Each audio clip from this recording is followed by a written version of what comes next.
मित्रांनो ह्या व्हीलमुळे गाडी लॉक झाली असती. तसं मटेरियल घेऊन येऊया आणि मग करूया. लाईनर आहे का? संपलंय. मित्रांनो तर फायनली फिटरच्या इथनं जाऊन काय काय मटेरियल लागतंय त्याची लिस्ट काढली आहे. बघा लगेच आईल आलंय गाडी धुवायला. आता पहिलं तर काय ठेवलं, आता गाडी चांगली स्वच्छ धुवू आणि मग सर्व्हिसिंग करायची असे ठेवलंय. मित्रांनो तर जिथनं मेन आईल गळत होतं ना तोच पोर्शन खोललाय आता. त्यामुळं गाडी नीट व्हाय नाही.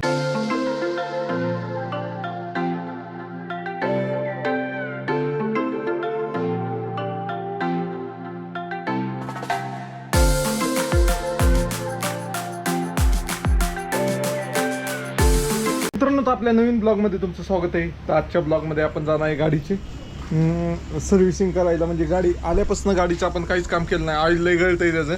तर सारखं मला ऑइल पावशेर 200 ग्रॅम टाकायला लागते आठवड्याला. तर त्यासाठी आपण गाडीचं आज काम करणार आहे. पाहूया काय काय गेलंय. चला जाऊया. वेळ झाला आलंय, दुसरं काम नव्हतं काय. मित्रांनो तर आलोय आता फिटरपाशी. तर पाहूया काय काय गेलंय. तसं मटेरियल घेऊन येऊया आणि मग करूया. लाईनर आहे का? संपलंय.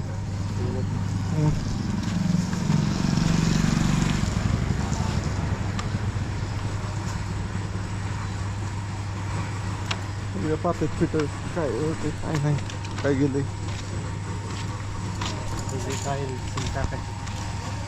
बाकी कुठली टाकायला लागतील. या साईडची तिन्ही बदलून टाकू. बघा लगेच आईल पाण्यात लगेच करून येते.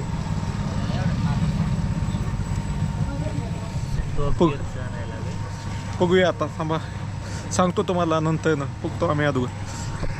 मित्रांनो तर फिटरकडून लिस्ट घेतली आता मटेरियल काय काय गेलंय ती. तर आपल्याच दुकानात आणायचे तर घेऊन येऊया आणि मग खुलूया गाडी. नक्की काय होतंय ते. चला मित्रांनो तर फायनली फिटरच्या इथनं जाऊन काय काय मटेरियल लागतंय त्याची लिस्ट काढली आहे बेसिकली. तर जवळपास नाही आपल्याला 1200 रुपयाचं सगळं मटेरियल लागतंय म्हणजे गाडी दुरुस्त करायला. ते फिटरांची मजुरी तर वेगळी, फक्त एवढंच हे मटेरियल आहे सगळं. पाहू शकता हे ऑइल सील किट आहे पूर्ण. हे ऑइल सील आणि हे एक्स्ट्रा ऑइल सील आहे. हे सगळं 200 रुपयाचे. ही दोन्ही मिळून 110 रुपयाचे. ही 120 रुपयाचे. ही 320 रुपयाचे आणि ही 380 रुपयाचा ऑइलचा डबा आहे. अशा प्रकारे सगळं टोटल खर्च 1200 रुपये प्लस त्यांची मजुरी असेल 200-300 रुपये सर्व्हिसिंगची ती. अशा प्रकारे 1500 रुपये ते मिनिमम लागतील. अजून काही समजा चेंज पॉकेट गेला असेल तर चेंज पॉकेट अजून 1000 रुपये वाढतील. बघूया कसं होतंय. चला जाऊया हे घेऊन सामान. मित्रांनो तर मटेरियल घेऊन आलोय आता. बघूया कसं होतंय काम. चला. राडा होतोय का चिखलामुळं.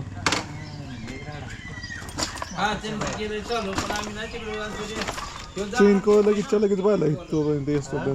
चेन कवर चिखलानी धुतलं तरी तसंच होणार आहे पावसामुळं. खाली तर बघा कसलं खरं आलं आईलचं.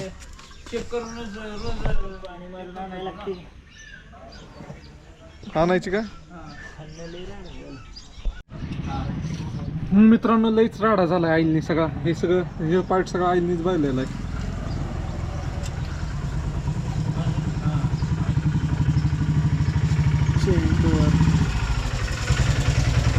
चेंज पॉकेट आहे का हो चांगलं? हां चला मित्रांनो आता पहिलं इंजिनवर पाणी मारून आणतो खालनं आणि मग गाडी खोलूया आपण. ओके चला.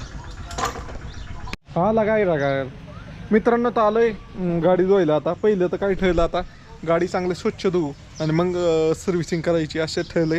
कारण गाडीची लईच घाण झाली. तर पाहूया आता गाडी धुतल्यावर कशी दिसती. बिफोर अशी दिसती, आफ्टर बघूया कशी दिसती. ओके ही सगळी ये बाहेर ये लास्ट ये क्या रे किधर से तू? MP से? आजा आजा आजा बाहर. शर्मा क्यों रहा है तू? मित्रांनो तर चला डबल स्टँडला लावू म्हणतोय तो. बारका आहे त्याला डबल स्टँडला लागा नाही, मग आपणच लावून देऊ.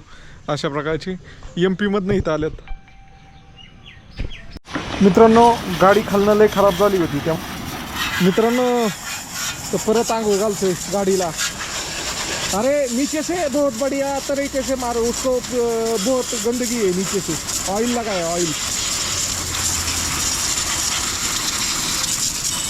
अशा प्रकारे आपली गाडी, खरं तर गाडीला मध्ये ट्रिपमध्ये मला धुवायचं होतं पण चिखलातच बरंच होती त्यामुळे नाही धुतलं मी। अशा प्रकारे मित्रांनो आता इथं गाडी धुवायला आलं होतं तर भाऊ आपला सुचतलाच आहे, काय नाव भाऊ? बबलू अत्तर। बबलू अत्तार। तर भाऊ काय म्हणतोय, व्हिडिओ पाहता होता का नव्हता? येस, मी कसं नेहमीच वाटलं? व्हिडिओ पाहतो, नेहमीच तुमचे ब्लॉग पाहत असतो। लद्दाख कसं वाटलं? लद्दाखची नाही, एकदम छानपैकी होते आणि तुम्हाला जे बाहेरचे 2 लोक भेटले होते, हा. बाहेर देशातून आले हा. होते, ते तुमच्यासोबत जे काही बोलण्याचा प्रयत्न वगैरे चालला होता ते कॉन्व्हर्सेशन मला खूप चांगलं वाटलं होतं। Okay okay. मस्त। तर मित्रांनो गाडी धुवून झाली आता, फोम वॉश करायची आपल्याला, शॅम्पू लावायचा होता। फोन का वाजतोय सारखा? हां हां, करायचं की, त्यालाही टाईम लागतो पण आपल्याला आता मी घरच्या कामात लक्ष घातलेलं आहे। त्याच्या सुरुवातीचं टाईमच लय अवघड आहे। हो, तो वेळ आता लग्न बिग्न झालं मग संपलं।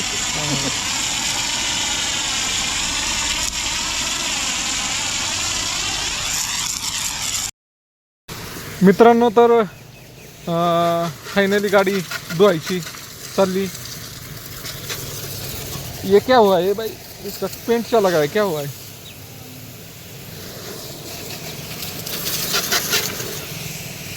पाहू शकता आता टकाटक मध्ये गाडी दिसल आपली आता, तरी लई चिखल है, त्यांनी नीट चुळी नाही पाठीमागचं टाक। भाई पीछे वाला चक्का निकला नहीं यार, ये देख वो मिट्टी वैसी ही है पीछे वाले पे। आगे वाला देख कैसा निकला, पीछे वाला पक्के कैसा है।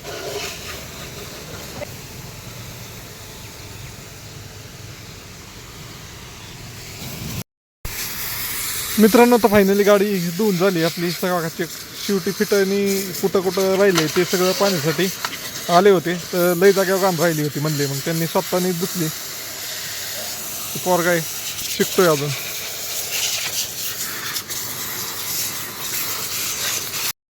मित्रांनो तर फायनली गाडी घेऊन आलोय, आता खोलायची चालली गाडी। का हो फिटर, काय म्हणताय, काय प्रॉब्लेम आहे? ऑइल सील लिकेज आहे का? खोलल्यावर कळलं अजून। हां, त्याची ती बारकी पट्टी आहे ना तीच मोडली होती मॅग्नेट मधली, वेल्डिंग करून टाकली। मित्रांनो तर गाडीची सर्व्हिसिंगचं काम चालू आहे आता, तर पुढचे चाक झाले व्यवस्थित, आता पाठीमागच्या चाकाचं काम चालू आहे। चेंज पॉकेट आहे ना सर? आहे ना व्यवस्थित?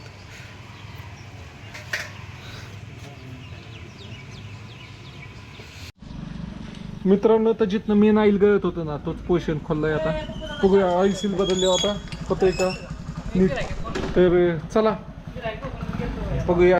मित्रांनो तर सगळी गाडी खोलल्यानंतर ना ऑइल कुठनं गळतंय, तर ऑइल मॅग्नेटच्या साईडने गळत होता, तर मॅग्नेटची दोन्ही ऑइल सील गेली होती आणि त्याबरोबर ऑइल पंपचं व्हील पण गेलं होतं। तर ते व्हील जर आता चेक नसतं केलं तर गाडी ही पण झाली असती लॉक, कारण ऑइल असून लॉक झाली असती, कारण ऑइल वरती फेकलंच नसतं। त्यासाठी आता दुसऱ्या साईडने पण खोललं आहे, क्लच कवर खोलायची गरज नसती पण ते व्हील जोडण्यासाठी क्लच कवर पण खोलायला लागला आहे, तर डबल कुटाण झाला आहे फिटरला। तर ते फायनली ते व्हील काढायचं चाललं आहे, ते व्हील काढल्यावर मग आपल्याला कळलं आपल्याकडं अवेलेबल आहे का नाही व्हील।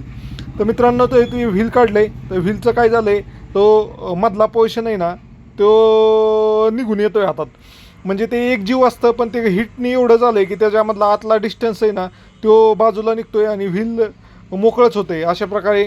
त्यामुळं ते ऑइलवरती जास्त फेकत नाही आहे, त्यामुळं गाडीचं इंजिन काम लगेच येईल असं फिटर म्हणले। मग ते व्हीलचे बदलायचं आहे, ते व्हील आपल्याकडं आहे का नाही काय माहीत नाही आहे, तर आपल्याकडं आहे ते व्हील बसवून पाहूया काय होतं आहे, कारण ही गाडी 110 CCची आहे मित्रांनो। ह्या गाडीचं मटेरियल शक्यतो मिळत नाही आहे तुम्हाला, एकदम शोरूम नाही तर जिथं ऑथोराइज डीलर असेल तिथंच हिरोचं जेन्युइन पार्ट भेटतात ह्याच्या। मित्रांनो तर बऱ्यापैकी काम झालं हे सगळं पाहू शकताय। मेन तर हे लाईनर चेंज केलेत, अजून एवढे जेवढे सगळे ऑइल सील होते ना इंजिनमधली ते सगळे ऑइल सील चेंज केलेत। हे एक व्हील गेलं होतं ते चेंज केले आणि दुसरं बाकीचं किरकोळ चेंज केले। अशा प्रकारचं गाडीचं काम झालंय आता बघा, दिसते का टकाटक गाडी. मित्रांनो तर फायनली आलोय.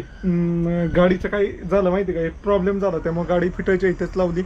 गाडीचा एक आवाज येत होता कसला टायमिंग चेंजचा, तर त्या आवाजामुळं नाही गाडी स्टेशनर बदलला सगळं केलं तरी ते सॉल्व आहे नाही. त्यामुळे गाडी फिटरपाशीच लावली. आता फिटरला पण जायचं होतं आणि त्यामुळं तिथंच ठेवली गाडी. आणि आता आलोय. आता माझ्याकडे गाडीच नाही आहे, 2 व्हीलर पण नाही आहे, काहीच नाही आहे. तर आता बघू वडील आणि त्यांच्याबरोबर 4 व्हीलरमध्ये जाईल, नाही तर आमच्या इथं एक स्प्लेंडर आहे, ती स्प्लेंडर घेऊन जाईल. इथं एक आताच भांडणं झाली जबराट, त्यामुळं मानसिक संतुलन हल्लं माझं. चला मित्रांनो, तर काय झालं, माझ्या कॅमेराची आणि मोबाईलची पण बॅटरी स्विच ऑफ झाली. तिथनं पुढं व्हिडिओ काढायला जमलं नाही. तर जे टायमिंगचे चेंजचं व्हील असतं ऑइल पंपाचं, ते व्हील गेलं होतं. तर ते व्हील आपलं माझ्याकडं मला वाटलं रेग्युलर गतच दिसत होतं आणि रेग्युलरच असेल म्हणून रेग्युलर आम्ही व्हील टाकलं, त्याला सगळं जोडलं बिडलं. ते अचानक खडखड आवाज व्हायला लागलं. वाटलं की ह्याच्यामुळे झालं असेल, जो स्टेशनर असतो चेन आवळून धरायचं, तर ते स्टेशनरमुळे झालं असं. स्टेशनरचं चेंज करून पाहिला तरी तसंच होतंय. काही गरज नसताना स्टेशनर चेंज करायला लागला 370 रुपयाचा. तर त्यानंतर ना फिटरला पण जायला उशीर झाला होता आणि मला पण कॅमेरा हे चार्ज नसल्यामुळे मी पण एवढं इंटरेस्टेड नव्हतो की व्हिडिओ काढायला. तर मग तिथनं पुढं मी फिटायच्या इथंच गाडी लावली आणि दुसऱ्या दिवशी मग ठरवलं की आपण ह्या गाडीचं काही जे पार्ट आहेत ते त्याचेच खास आणायचे आणि मग बसवायचे. अशा प्रकारे मी दुसऱ्या दिवशी बारामतीला जाऊन तिथं त्याचे पार्ट घेतले. मला 2-3 जागा फिरल्यानंतर ते पार्ट भेटले, कारण गाडी पॅशन प्रो 110 cc, ह्या जे गाडी विकल्याच गेल्या नाहीत. ही गाडी म्हणजे एकदम पॅशन प्रोची फेल्युअर गाडी आहे.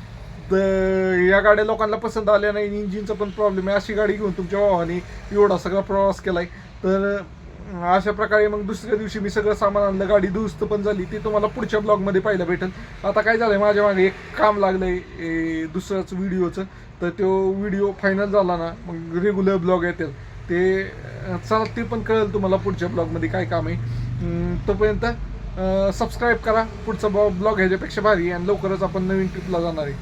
Bye bye. तुम्हाला व्हिडिओ आवडला तर सबस्क्राईब नक्की करा. गाडीची अपडेट मी पुढच्या ब्लॉगमध्ये देईल, काय होते काय नाही.